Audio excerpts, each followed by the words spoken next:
Okay. Hello there, Masha. How are you? I'm good. How are you, Nancy? I'm good. I hope everyone out there who's going to be listening today, live or on replay, has a pen and paper because I feel like we talk a lot about websites in my groups and in my lives and on YouTube and stuff because it's so freaking important hmm to represent yourself. So, as a copywriter, what do you want to tell everyone today? What's the importance of their about page? Well, it's one of the most visited pages. Let's start there. It is 100% true because even if, like, I know interior design business, most of your referrals are probably coming from referrals. Most of your leads are coming from referrals. So, but even if it comes from referrals, people are still going onto your about page to learn, first of all, to validate whatever they learned about you from whoever referred you. They want to know, okay, it's true, everything kind of adds up. They want to know about your experience, about your, accreditations, like various things about who you are as a business person, as an interior designer. But at the end of the day, they also want to connect you as a human. They want to find something. They want to learn your story, who you are. They want to find something to connect to because, Yes. we kind of make decisions based on that emotional resonance. So your about page is critical. But having said that, there's still certain things that must be found on your about page, and we can Yeah. get into it. And I want to hear those because I also feel like even though it's the About You page, it's really about them. It is. It always is. It's like it's such a weird thing sometimes to explain because like I do it for your group. I do web copy audits. I do for a lot of your members, I do web copy audits. And I think last week I did like 6 or 7 of them. And this is the advice that I keep repeating, that yes, it is about you. Yes, it is about your business. Yes, it is about your service, but it has to connect to your audience. So when ideal clients land on your website, they have to immediately say, yep, that's for me. Yep, that's about me. She provides service for people like me. So they need to find something that truly resonates with them. And there are ways to do that. And the simplest thing is to really call your audience out, to really call them out. And that could be as simple as using you and your, and less kind of we. I know it's about you, but you can still reposition the same statements as in you and your, like audience centric. Yes, audience definitely, especially in the beginning. Like to me, when I go to a service provider, and I'm getting big on this lately, you are a service provider. That means you are expected to provide a certain service. People want to pay you for what result. So even on the about page, it doesn't have to be a little bit about the result that that person gets for them at some Mhm. point. Yeah. Yes. So, yes, it is about your audience. It is about painting the value that you provide, but it's 100% you need to connect to them first. And All once right, they connect, then they take the time and get to know, okay, so tell me more, gotcha. basically. All right, so let's talk about some must-haves Yeah. on an about page. I feel like the starting point is the unique value proposition. That different people call it differently: USP, UVP, the secret sauce, basically, your differentiator. That's the most important. I don't know why I just did that. I'm not Italian, but that's, I am. there you go. So it must be the most important thing. It's something that really separates you from everyone else. What is it? What is that thing? Is it your process? Is it the style? Is it your niche? Is it something that really helps you stand out from all the other interior designers? And that has to be immediately Interesting. clear. Okay, so in my exercise called Your Business in Words, which is a free exercise a lot of people can use, I want to know your take on it. The first sentence, I always tell everyone pick 3 adjectives about yourself Mhm. and use that. So I am the most enthusiastic, well read, and dedicated business coach you'll ever get to meet. Like that would be I an like that. example of my first sentence.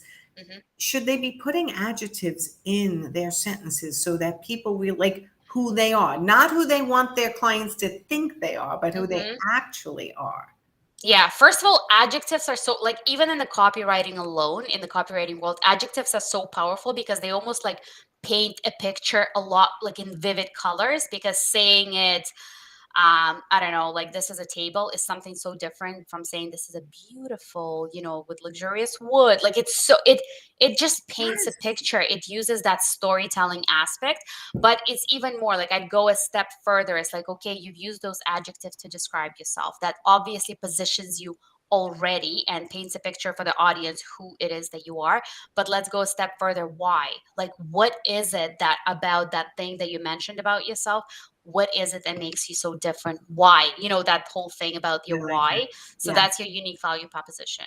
Okay. All right. Yeah. So an example of a unique value proposition? Do you have one off the top Yeah, of your head? I mean, it could be something about, okay, even if, something that I always see, like I create beautiful and functional environments. And I'm like, okay, yes, everybody claims that. Everybody says the same thing. We all do. As interior designers, you all do that. Can you put a spin on that? Can you peel that onion? Oh, well, probably not the best analogy, but can you just go a step deeper? Like, what is it?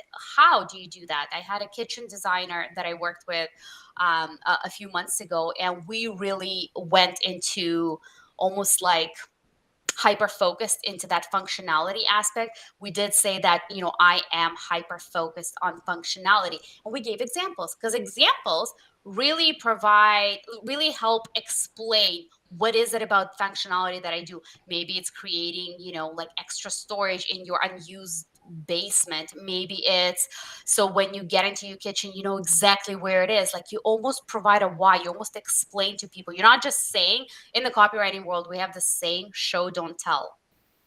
I So, love this because as yeah, you're talking about, I don't know, to me, I'm translating into that. This is a super organized interior designer, maybe who even was an organizer before. And yeah. that's their focus. And I'm going to be able to go in my kitchen and everything's just going to be so handy the way you described it. Doesn't that help you visualize things? And I think that's what we want to Absolutely. do when we use adjectives, when we use storytelling, when we use examples.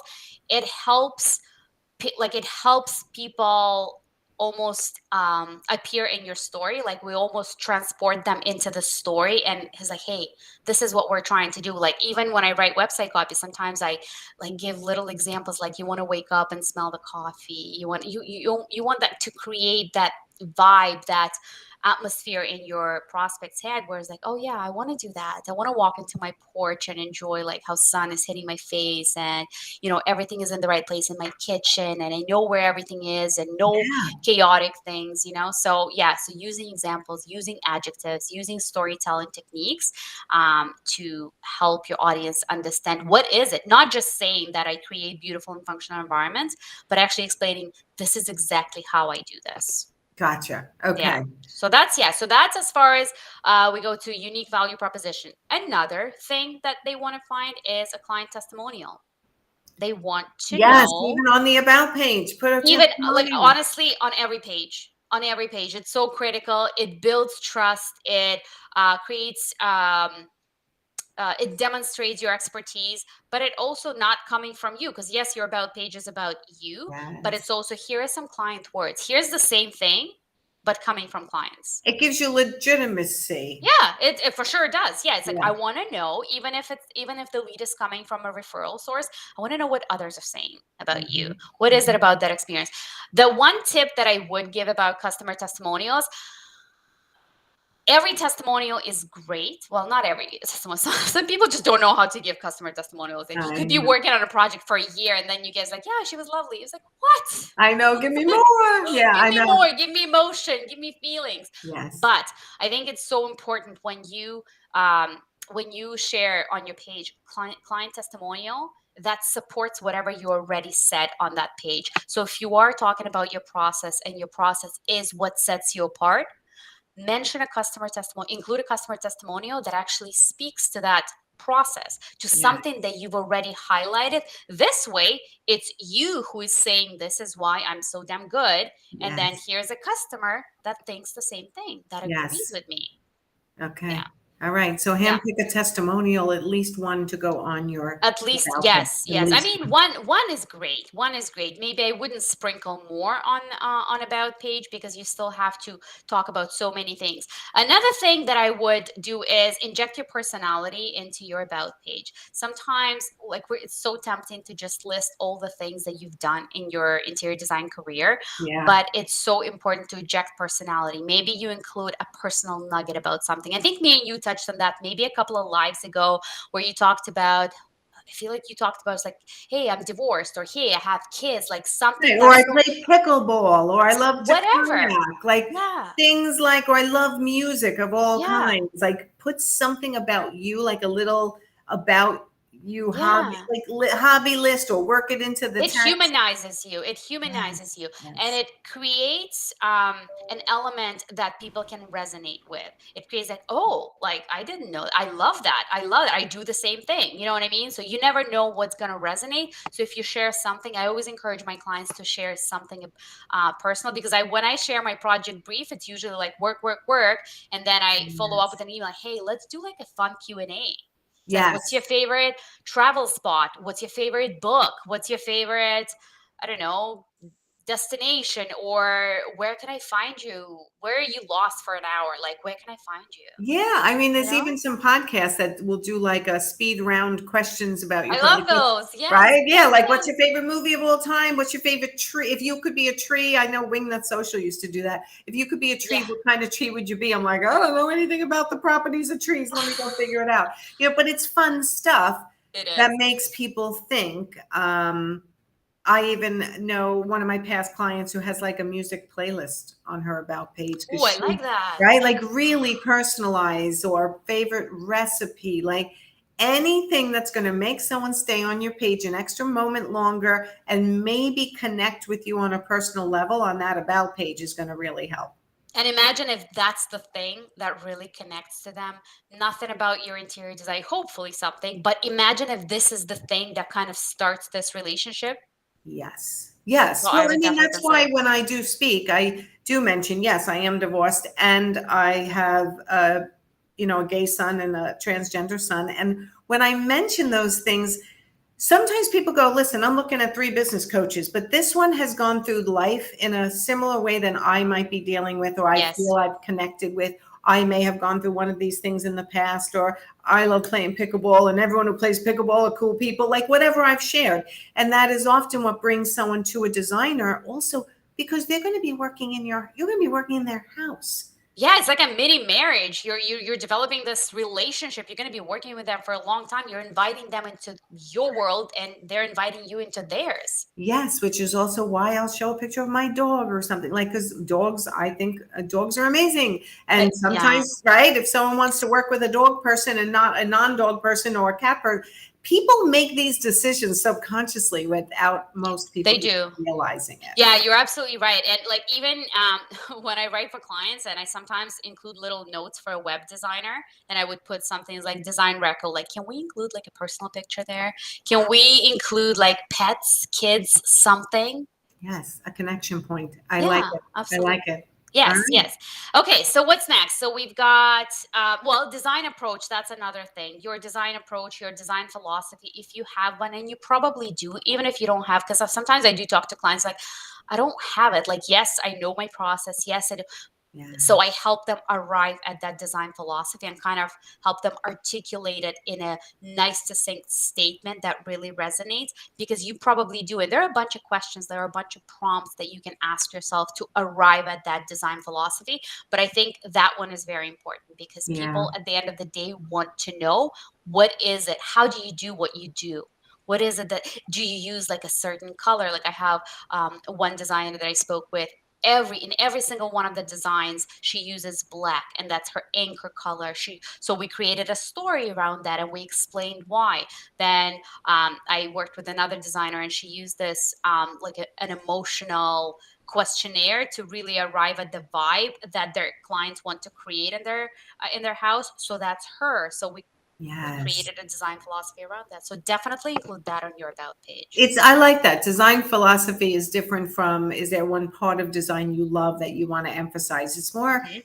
it could be your starting point. It could be your starting full, like when I was an art consultant, a designer picked out a piece of artwork and said, I'm going to design an entire bathroom around this piece of artwork. Like that's how much she Yes. loved it. So Yeah. that would be, if you were writing copy for her, it might be something, I start every room with an inspirational piece of artwork. Like, Yeah, you just reminded me of one client in the UK that I worked with, and every single client project started with this one anchor art piece. everything kind of flew from there, whether it's a color or the whatever was in this artwork, but everything kind of related back to it. Yes. And I think you're right. A lot of designers do have a specific viewpoint, starting point, Yeah. focus, but they don't always know it until Yeah. you dig into it with them. And it takes time. Yeah. And sometimes it takes, like, even if you're on your own, you don't have to hire a copywriter to do that. Sometimes all it takes is, okay, let's look at, and I'm sure you do that with your clients, but let's look at 5 of my last projects. Sorry, I just disappeared. Oh, you're here. We can see you. Let's look at 5 of my last projects. Okay. What's the connecting thread there? Mm-hmm. You know what I mean? Like, what's the connecting thread? What process do I always go through at every project? What's always involved? You know, what was different about this? And by looking at it and assessing it and analyzing it, I think you can arrive at a well articulated design philosophy or design Yeah. approach. And like you said, like a lot of people will tell me, well, I like to do high-low, I like a Yeah. focal point. And so yes, once you start talking to a designer, you usually will find they have a philosophy that they don't even know they have. Exactly. Yes. Okay. And that goes back to the differentiator, because people, when they start telling me, it's like, well, I don't have one. Like, I really listen. That's my other favorite. I really listen to my clients. So does everyone else. Well, Let's they think dig they are, deeper. at least. They think they are. Right. They're never going to say, I don't listen to my Right. But let's dig deeper, deeper. Yeah, Let's deeper. dig deeper and to truly understand what is it that sets you apart. Because I always give this example, like, if there is 100 tabs open on your computer, will yours stand out? Like, will the client remember what is it about you? It could be that personal little nugget that you provided. It's And so that's true. great that, that's gonna stay in somebody's memory. Yes. I love it. Yeah. You're giving me thoughts for my website as we're talking. That's right. I love that. Okay, what else? One of the most important things, call to action. On every page, call to action on every page. Like, I can't tell you how many people actually forget to include that because they assume. So you're the host of this party. You want to guide people where to go next. Yeah. You want to tell them what time is dinner. You want to tell them what time is hors d'oeuvres. You want to help navigate them to that end goal, to reach out. So even on the about page, you have to tell them, what do you want them to do? Because the goal of your website, and every word and every sentence on your website, is to take the next action. So definitely include a call to action. It has to be a good call to action, not just reach out. Give them a reason. Remind them in that call to action in the footer. Remind them, what is it about you? What is that unique value proposition? And what's the transformation that you promise to your clients? And why should they make that next step? Okay. Yeah. Always, it's fun. It sounds so easy, yet it's one of the most difficult Yeah. to do, where you want to start then considering search engine optimization and Google and Yes. what people are searching for. And are you Well, I mean, wording that's it a right? whole other thing. Yeah, and does it matter, right? But all this is all intertwined, which is why a copywriter is so important, because you guys know all those nuances and how to intertwine the necessary words to get people to stay on the website, Yeah. want to read it, and then hire the person for the service they provide. So Absolutely. Yeah. And the order matters, in the order that you provide, because you want to capture their attention right in the beginning from that main headline, which we covered in one of our lives. That main headline needs to really grab their attention and compel them to scroll down and find out more. Okay, let's learn. What else should I learn? Design approach, about her credentials, then some personal nuggets, and then that call to action. got it. Yeah. Okay. All right. Well, thank you, Masha. Tell everyone how to Of course. find you. I think we put a link, but Yes, say it you can again. find me on my website, contentvertical.com, or I always hang out on Instagram, and that's masha.copywriter. And I share a ton of stuff as far as copywriting, content strategy, messaging tips. So you can definitely find me there. Yes. And I thought of something that while you were talking before, and I wanted to mention it before we hung up, but it'll probably come to me and we'll mention it next time. Oh, it's going to drive me crazy. Oh, no, I hate when it happens. As soon as we hang up, you're going to remember that. I know. I know. It'll come to me. But yeah, so I just more so that I don't know if I ever really understood what the word copywriting meant. So I really think that people have to understand it's all written word. You help people with the written word, and it could be anything related to their websites, their blogs, their social media, like anything, emails, letters, like everything that you put out there, all the touch points with your clients. And I think what the most misleading thing that I've heard is that copywriting is creative writing. It is not creative writing. It is not how to sound clever. It's copywriting is writing that sells. It's writing that helps guide your prospects, your clients to take that action and to move them to that action, to reach out, schedule a call, download a lead magnet, subscribe to my newsletter, whatever it is, attend my workshop, event, whatever it is. right. So copywriting helps. Copywriting is the persuasive art of writing to really help you sell. I like that. The persuasive Yes. art of writing to get your ideal client to take action on what Exactly. you want them to purchase from you. Yes. Love it. Okay, Yes. that's how we're going to end, so everyone has the definition. All right, Masha, thank you so much. I will see you next month. Everyone who's watching live or on replay, just please let us know if this was helpful. It's always good to see that what we're teaching you is helping you. So make a little comment or give it a little bit of a like. And if you're following on YouTube, make sure you like and subscribe so you get notified of all our future videos. So thank you, Masha. Thanks, Nancy. All right, talk to everyone soon. Bye, everyone.